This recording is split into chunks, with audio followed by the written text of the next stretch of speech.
सडकबाट पनि यो देशको समस्या, यो देशमा भएका विभेद र यो देशलाई समृद्धतर्फ लानको लागि सशक्त भूमिका हामी निभाउनेछौँ। यो देशको राष्ट्रियता, यो देशको समृद्धि र देशको समस्याको विषयमा हामी सशक्त रूपले सडकबाट खबरदारी गर्नेछौँ, राम्रा कुरालाई समर्थन गर्नेछौँ, नराम्रा गलत कुरालाई खबरदारी गर्दै देशलाई सही बाटोमा अगाडि बढाउनलाई हामी सशक्त रूपमा अगाडि बढ्नेछौँ। यो हाम्रो प्रतिबद्धता हो। अब उज्यालो नेपाल पार्टी हामी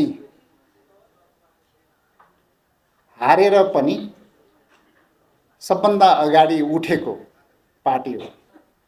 हामी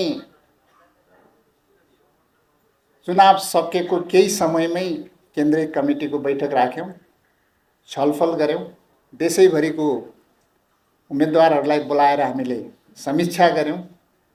आगामी दिनमा हामी कसरी जाने भनेर एउटा कार्यदिशा पनि बनाएका छौँ। हामीले त्यस विषयमा छलफल गरेका छौँ र सबै प्रदेशमा हामीले भेलाहरू तय गरेका छौँ। पहिलो भेला हामी बागमती प्रदेशबाट गर्दैछौँ, त्यसपछि 14 गते हामी मध्य प्रदेशबाट गर्दैछौँ, त्यस्तै गरेर हामी 7 प्रदेशमा भेला सम्पन्न गर्दैछौँ।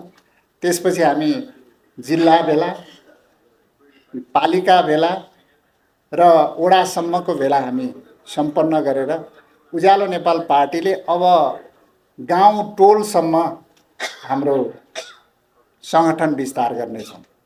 यो हाम्रो एउटा अभियान सुरु गरेका छौँ। हिजो हाम्रो कुनै सङ्गठन थिएन, 1 महिनामा हामीले सङ्गठन बनाउन सक्ने सम्भावना पनि थिएन। चुनावमा हामी सबै लाग्यौँ, चुनावमा प्रचारमा लाग्यौँ। जुन मत आएको छ जनताले दिएको, यस्तो विषम परिस्थितिमा पनि माया गरेर दिएको मत मात्रै हो। हामीलाई विश्वास, हामीले जनतासम्म पुग्न सक्ने समय पनि थिएन, चुनावको चिन्ह पनि 2-2 वटा थियो। हामीलाई धेरै अप्ठ्यारो परिस्थितिमा पनि जनताले माया गर्नुभएको छ।